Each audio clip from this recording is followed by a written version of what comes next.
Hello guys, it's Charjr Ryuki and welcome to Narcissu.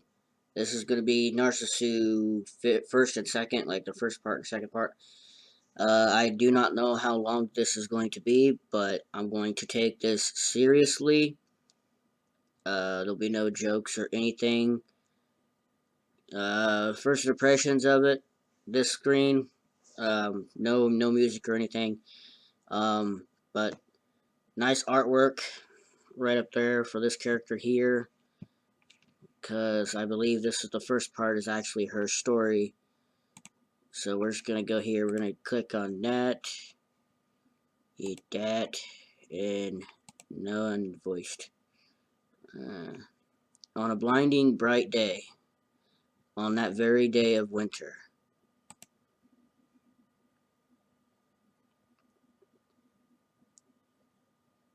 Police statistics, I can't say that. Spring 1996, Setsumi. True, I wasn't very healthy ever since I was a child. Even so, I attended elementary school like all the others, and during summer breaks, I often played until I was utterly tanned. June, shortly after my entry into middle school, the day after I ordered a swimsuit for the use of the next month. My first hospitalization. On a day just before the first semester midterms. On a day when the first drops of rain were so cruelly cold. Falling from the mist, the pure white of the overcast sky. Of course, the first time it happened. All my classmates came to visit me almost every day. And when I was released, they came to my house on the weekends to play. But that was only the first time around. Autumn into winter, winter into spring. A vicious cycle. Hospitalization, release, clinics, and hospitalization again. And before I knew it, even the classmates I once called friends turned into acquaintances, and then into strangers. As if with every changing seasons, I was being erased from their collective memory. It seems that to all those normal people, my very existence was an unpleasant fact.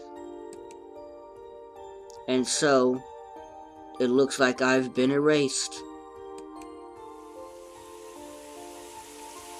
I'd spent so many seasons, so many white overcast skies, without the want or need to converse with anybody. For that matter, my English textbook never changed from that of a first-year middle school student before the first midterms. That is where my time seems to come to an end. Stage Nana, Volume 24. Early summer 2004, protagonist. 8 years later, early summer 2004, protagonist. Summer, flowing sweat. The gigantic electronic scoreboard in a driver's license examination facility lit up all at once. My eyes and everyone else's looked for our respective numbers. 237, 237. And of some 8 columns of lit text, sure enough, my examination number was shining in the mist. Clickety-clack. A nearly empty train car, perhaps thanks to the beautiful afternoon. Almost alone in that train car, I was heading back home from the examination hall. My left hand held a new traffic regulations handbook, and my breast pocket held my new driver's license. So now, I've got a license as well. I muttered somewhat happily, but there was no strong feelings behind it. I never particularly wanted to drive a car. I never particularly had any motive for it. It was just that my colleagues and the Technical Institute both recommended that I at least get a driver's license. That night, when I told my parents that I'd gotten my license, they merely replied with an "I see." And when I asked if I could borrow the car just for a test run, they instantly and curtly said just one thing: no. While I didn't really want to drive the car or anything, the response was all too expected. Those were my parents for you. The next day, I awoke with chest pain and went to the hospital. Sickness and I generally had nothing to do with each other, which is why I found the ER waiting room to be utterly boring. And just when I thought they were through examining me, they ordered an X-ray and some blood tests. Then they left. And again, I was left waiting for a long, long time. I'd already polished off 3 volumes of Shonen Jump, and was just about to start on the 4th when they admitted me to the hospital right then and there. And it seemed that my new license, which still lay snugly in my breast pocket, would have to wait a long time for its turn to come.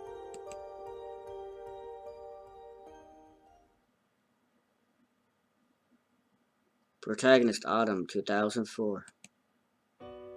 Right around when the all too noisy cicadas had finally gone silent, I once again found myself in the hospital, as per usual. Of course, it wasn't as if I'd been there the entire time. I came and went, came and went. A futile cycle. My first surgery was a month before. After that, I started doing the 5-minute commute to and from the hospital by moped. And from then on, I was hospitalized, discharged, ordered to a clinic, and hospitalized again, and again, and again. While I still had no clue what PET or IRESA stood for, in no time at all, several months had passed. As my appetite decreased, my medications increased. I could feel my own physical strength atrophying away. I kept imagining that my legs were getting thinner, but the needle of the weight scale rudely informed me, it's just not just your imagination.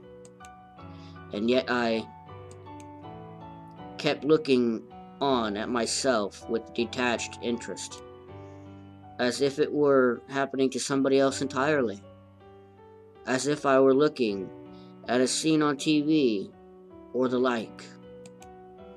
My mind could not grasp what I had so suddenly happened to my body.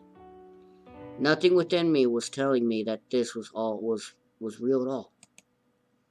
And that's why, even though it was all happening to me, I kept looking on as if it were happening to someone far away.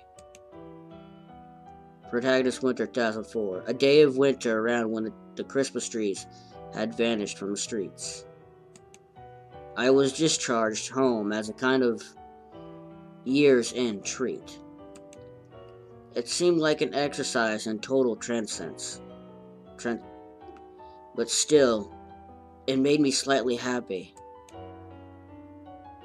I traveled back home to a home I had not seen in a long time, in the midst of the freezing rain. Strangely enough, my entire family was there. My parents, who had never so much as talked to me, came out to meet me, if with terribly stilted smiles. And my little sister, with whom I never had a pleasant word, had my favorite cream stew and fried shrimp just for me. Or had made my favorite cream stew and fried just for me. I'm sorry, I messed that up. They'd made me sit at the table. They peeled tangerines for me. They were cruelly kind. It was an impressive display. At this point, a little thought had occurred to me about my new driver's license, which was still stuffed away in my pocket. That perhaps things would end for the license without it ever having known any use. And surrounded by a trio of stilted, strange smiles, I kept that thought, as if it were someone else's business, with dispassion and guilty and total disinterest. January 2005. A new year began and I returned to the hospital. But on this day, instead of a usual 4F room, I ended up in a conference room of sorts. They took me there. And then my father and the doctors had a little talk. I joined in.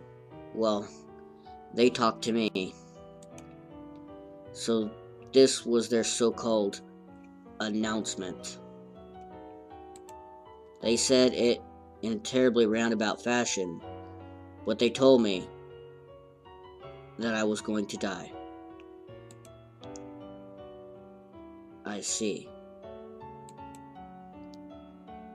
That was my only reply. I had no other words. It was the only thing that left my mouth from beginning to end. And the doctor's ballpoint pens flew across the paper as if in response to my words. Those were probably hospice enrollment procedures, businesslike to the last. My father was the same. So, it's this simple. Was the only real thought I had. That day, I was transferred from 4F to 7F, from a 6-person room to a private room. It was a little different from the other wards, this 7F. First of all, the floors were sparkling clean, and second of all, the ceiling was higher than I'd ever seen. The rooms were very nice, and had large windows from which the warm daylight streamed in as if by design. But the windows only opened a little. I tested them out, and my head would just barely fit out of one. The color of my ID bracelet had changed as well. The bracelet that I had worn ever since that first hospitalization, the one that had my name and blood type recorded on it. Its color had now changed from blue to white. A high ceiling, a white vinyl bracelet, a window that would not open more than 15 centimeters. The TV programs celebrating the new year were still playing when I was transferred to this 7F. And it was at the dawn of that very year that I met her for the first time.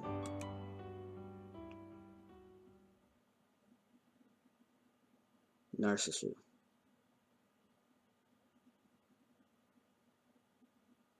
Winter 2005, 7F.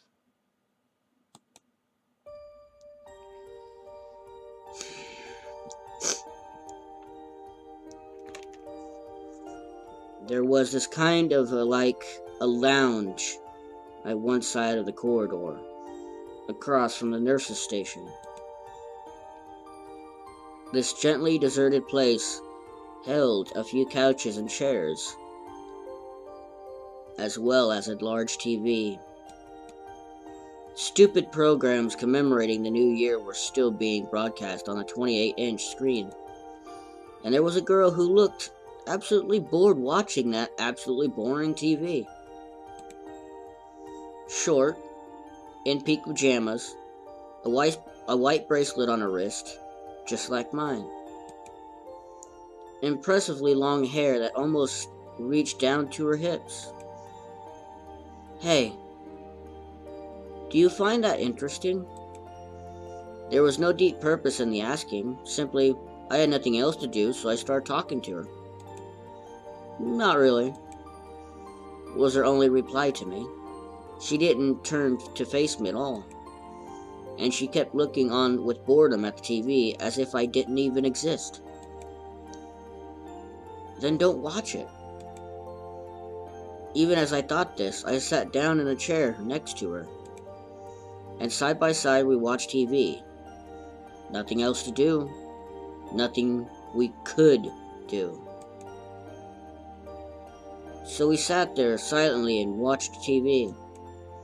New Year's celebration programs as per usual. A useless array of comedians and oddities.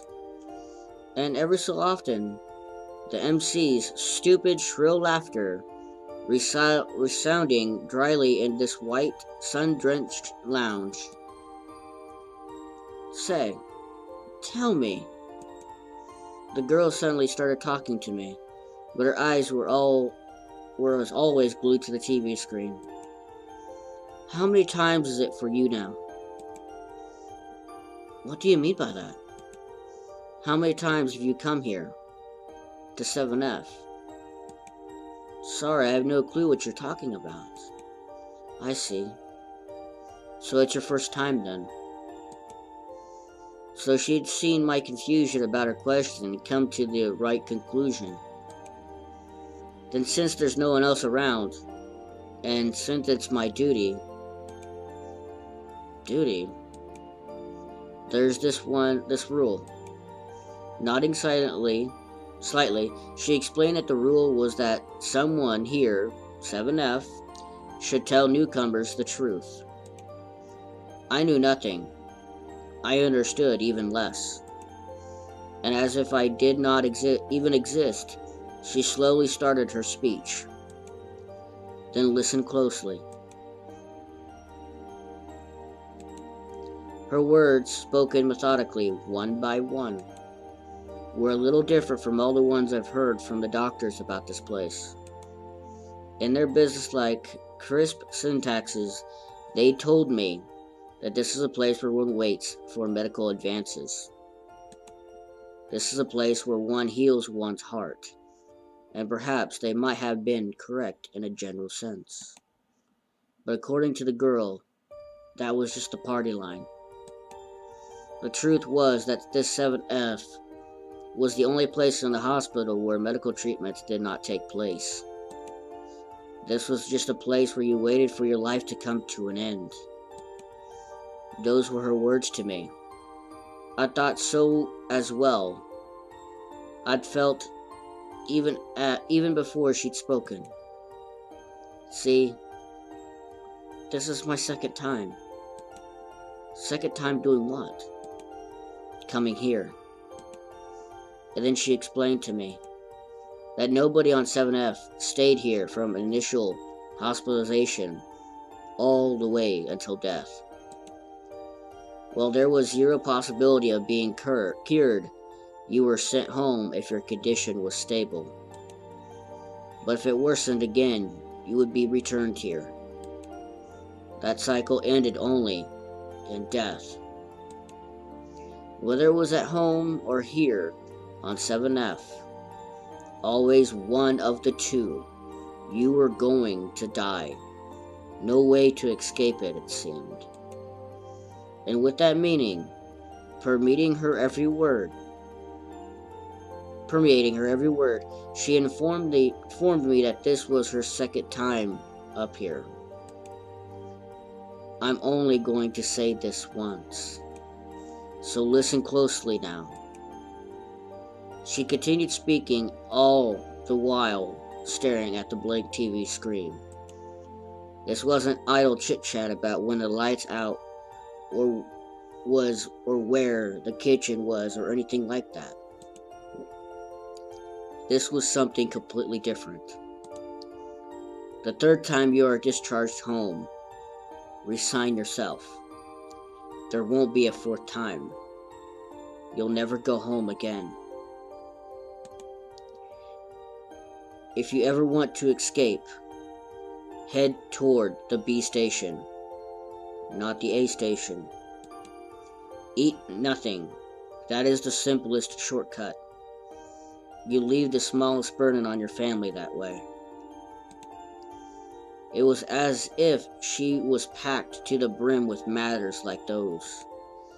This was probably an oral tradition, relevant only to those who were going to die, and kept by those who came here for that purpose.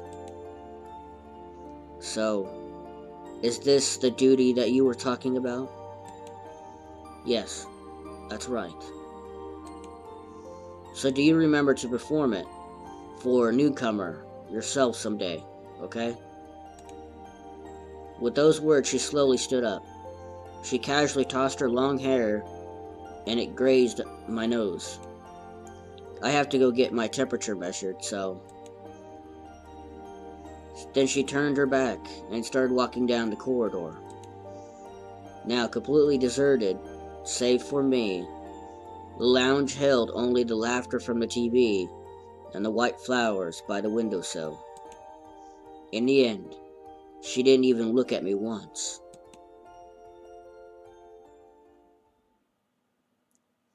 January 10, 2005, 7F, I caught a glimpse of it. A few days later, New Year's celebrations were over, and the middle and high school students were beginning a new term.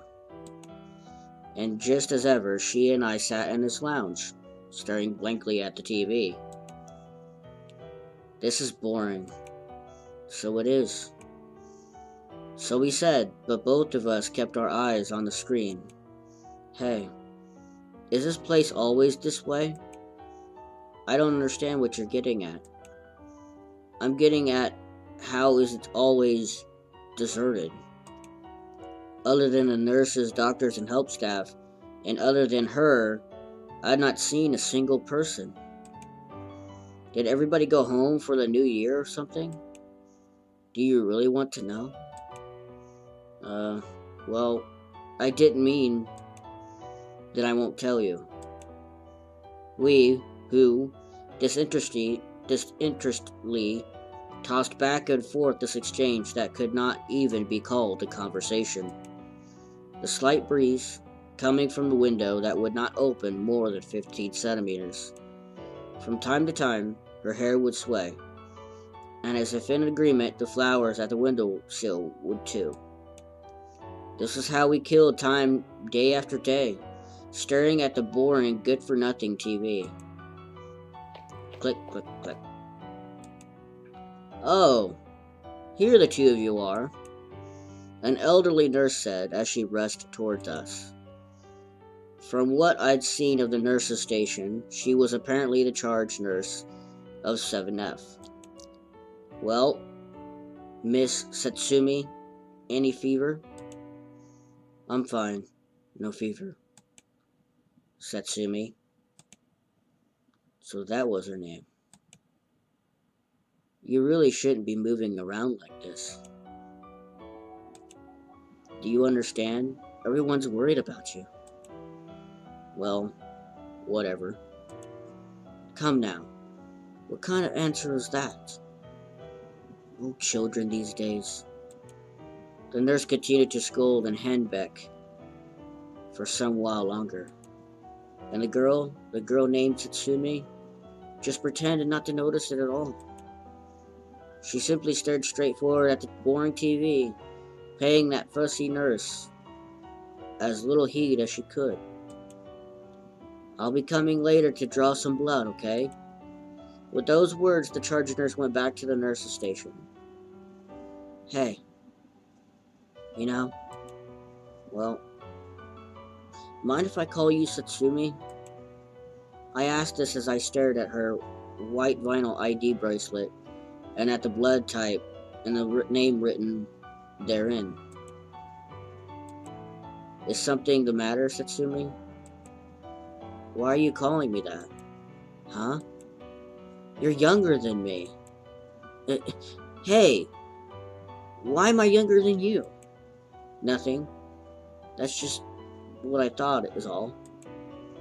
It wasn't that I was offended that you called me younger than her. It was just that no matter how I looked at it, I thought I was 5 or 6 years older than she was. That's why I took out my driver's license from my breast pocket and headed it to her directly. See, I may not seem like it, but I'm 20. So you're younger after all. She only took a glance at my license before handing it back to me. I really don't get what you're saying. It doesn't really matter. I'm just a little older than you are, that's all. She murmured, as expressionlessly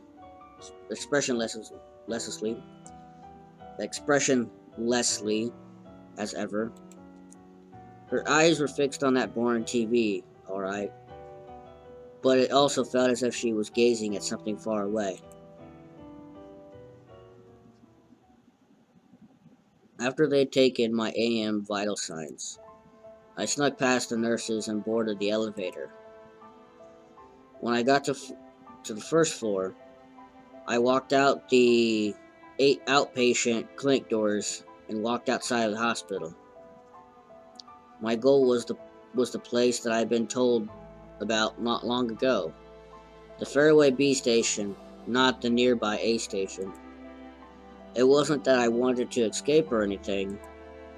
At 7F or at home, none of us died anywhere else. That's what I've been told. And this B station, which this girl named Satsumi had apparently been to many times. That's why, at least just once, I wanted to see this place with my own eyes. It's not as if there's going to be a guard on duty. So, even so, we were inhabitants of 7F, different from the other inpatients. And thinking of vague maybes. So early in the morning, I headed towards the station. My legs settled into that lazy gait as I glanced sidelong at the people commuting to school or work.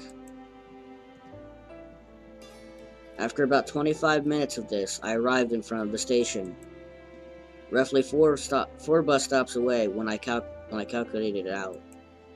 Wow, there are a lot of people here, was my first impression of the B station. I stood out a bit because I was in pajamas, but I felt that if I could just buy a subway ticket, I'd be able to go anywhere, no question about it. I still had no idea where I'd been told to go, to the B station, not the A station. But it looked as if it would be easy to escape if I really wanted to. She must have come here many times herself. So why did she remain on 7F right now? The station in the early morning, I stood there thinking these thoughts as I watched the people rapidly passing me by. That night, after lights out, bored of manga and unable to sleep, I wandered through the hospital alone. Certainly, it wasn't supposed to be allowed after lights out, but we of 7F had a peculiar kind of liberty. So in the presence of no light, in the pitch black stillness of the lounge, that was where I found her. Hey, have you been looking outside today? Yeah. The darkened interior, she did answer me, but she continued to stare out the window as if she had not. I immediately launched into what had happened today. Oh, by the way, I went out to the station today. The B station, just as you taught me. I see. But her response did not change. I thought that she would react with something, because she's been there before too. But now that I thought about this, did the fact that she was here mean that she had no intention of escaping in the first place? I'm going to be going home soon. What? She opened her mouth abruptly and spoke as if she'd seen right through me. But next time will be the third time, so we may not see each other again. Yeah, I guess. Probably what she was talking about was the temporary discharge from the hospital. She told me that nobody was discharged from 7F more than 3 times. Unlike the elderly, given the progress of our diseases, this meant all the more to young people like us. Her, we might not see each other again, was filled with that kind of meaning. Oh, which one have you decided on? Decided on? Where you're going to die.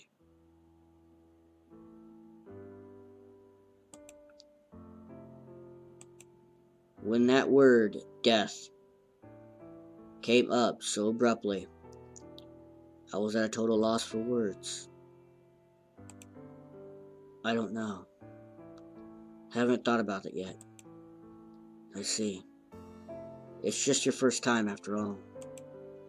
She murmured, looking desolate. Certainly, it wasn't as if I was going to exist here forever. Just like everyone else, I would be admitted and discharged, slowly going weak, slowly grow weak, and someday I would have to choose in the end, here on 7F, or at home surrounded by those fake smiles. I don't want to die home. But I don't want to die here either. Then what will you do? I guess the only thing is to go somewhere while I still have the strength to. Somewhere? You can't be. This girl who is staying here on 7F, when she could have escaped anytime she wanted. When I thought of that, do you have any other place to go? Do you want to stop me? What? Or do you want to come with me? Well, no, that wasn't what I was thinking about. Then don't ask. She was staring out the window as she spoke. Dispassionate, not looking at me once, the same as ever. But then, and just then, her usual expressionless face looked so very sad to me. I was a newcomer to 7F, just recently taught that the third discharge was the last. And she was a girl who soon was to be just discharged for the second time. I still did not feel anything real about what was happening to me. But would I, too, come to wear such a face someday?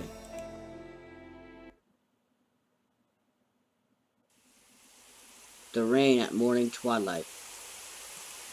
Sometimes sleet, sometimes snow. Always coming down. And I was sitting there watching TV in my usual place. 7F felt as devoid of people as it always had. Anything interesting? No, completely boring. She walked to my side. Saying no more, she sat down in the chair next to me. And that was how we began watching TV on this very day as well. She was probably in the same boat as me. Nothing else to do, nothing we could do. Oh, I had never seen her respond to the TV before. Is something the matter? Not really. Those were her usual words, but her response was anything but usual. And I looked at the screen, interested in anything that could move her, so There were nature scenes being displayed on TV. Beautiful hills and dales burgeoning with trees and flowers, and a vast spread of white flowers in the mist.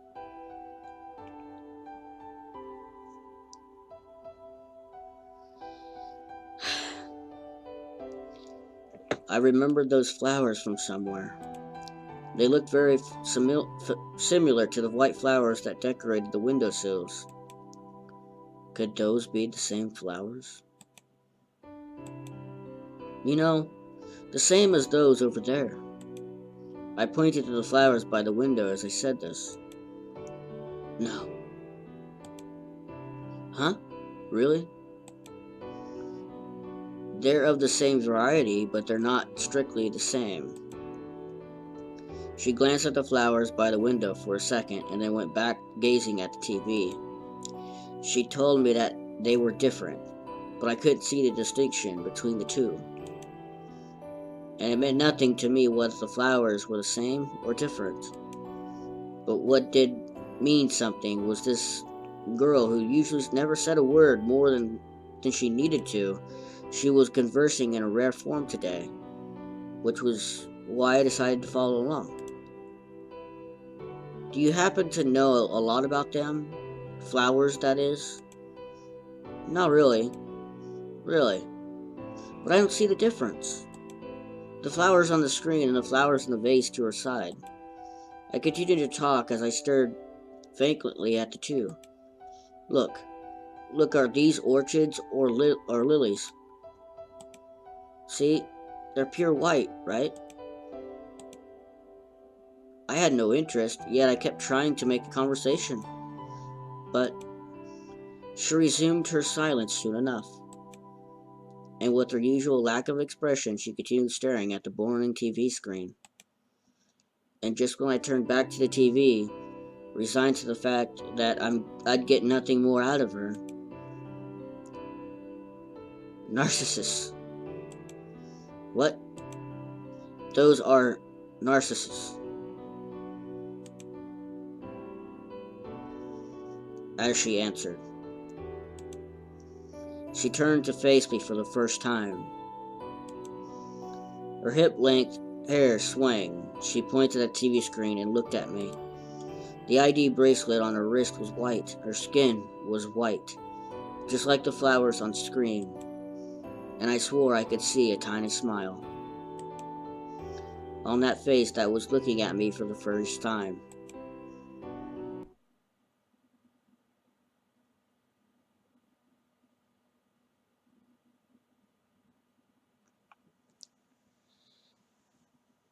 And I believe that is the end of chapter 1. I will do chapter 2 in another video, if that's not the whole entire thing. But I will call this a video. I want to thank you guys for watching. I'm going to finish this because I really enjoy the story, no matter how sad it is. It's a very serious story. I'm taking it seriously, and the music and the artwork is pretty good, and the music just fits. The sad piano music just fits. So anyway, guys, I'm Charjr Ryuki, and I will see you guys in the next video. And don't forget to bring the nachos. Peace.